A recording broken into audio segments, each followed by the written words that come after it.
Ontario's top doctor says it's time to mask up and get vaccinated. Dr. Kieran Moore is strongly recommending Ontarians wear masks in all indoor public settings. A triple threat of respiratory viruses is adding pressure to the healthcare system, and the most vulnerable population, children, are at risk. The CBC's Natalie Collada leads our coverage this hour. So Natalie, it's not a mandate, but a recommendation to wear masks indoors. Tell us a little bit more about what Ontario's top doctor had to say.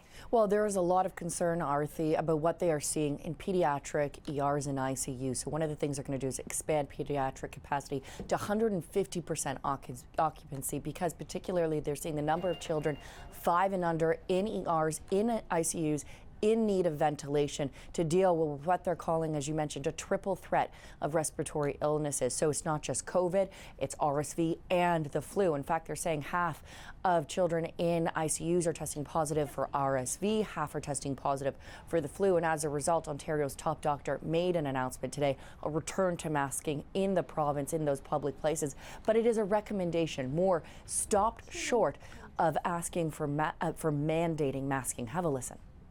What might be a cold to you can lead to a severe respiratory infection in a child 4 and under. So there is a complexity now that it's important that all Ontarians understand, and we have to get back to the basics. If you have children and you yourself has a cold, that can be a serious and significant respiratory illness in a 2-year-old or 3-year-old. So as we go indoors, my principal message today is to protect our children, follow all the layers of protection.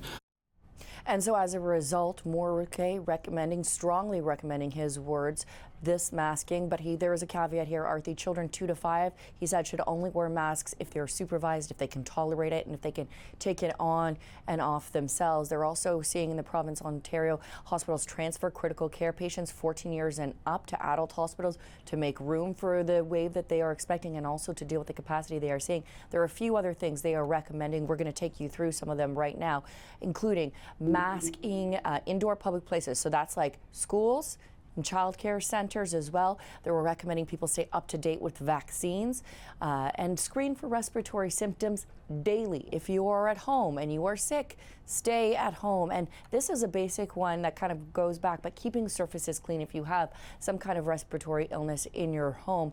And if you have a young child at home, you're being asked as a parent to mask up yourself. Yes, inside your home. That is the recommendation coming from Ontario's top doctor. Right now, they say 122 children in ICUs across the province.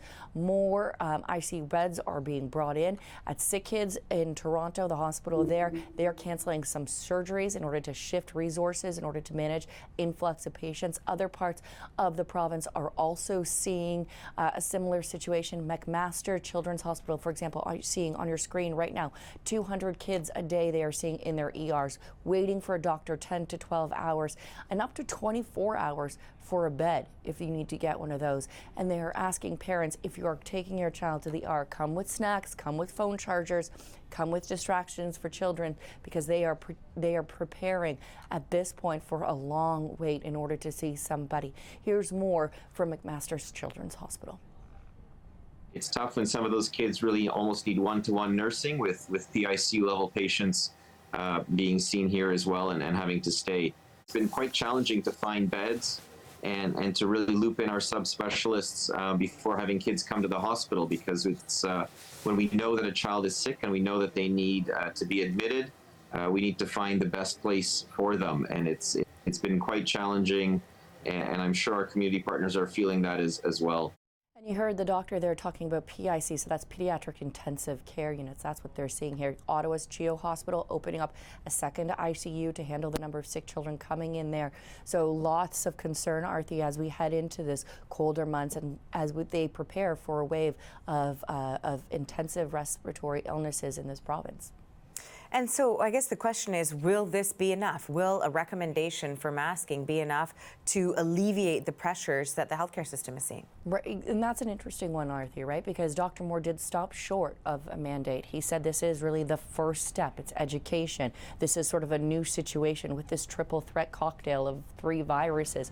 They're saying they're taking it day by day, instead strongly recommending masking. But as you mentioned, many of the doctors you've spoken to, I've spoken to, many of the doctors we've talked to on this program and others are worried that that is not enough. Christopher Labos, Dr. Christopher Labos, is one of those doctors. He spoke to us about why he's concerned that just recommending masking may not be enough. Have a listen. Just a recommendation is unlikely to do anything because we've been giving these recommendations all along.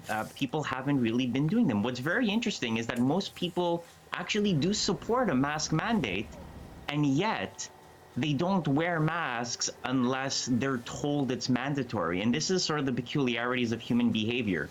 If you just recommend something, people interpret that to mean it's optional.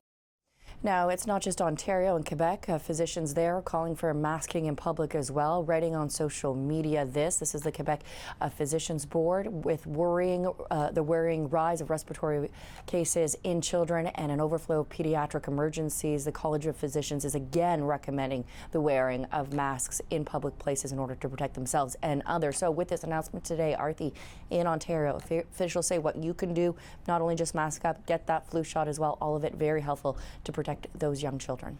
Thanks for this, Natalie. That is the CBC's Natalie Collada in Toronto.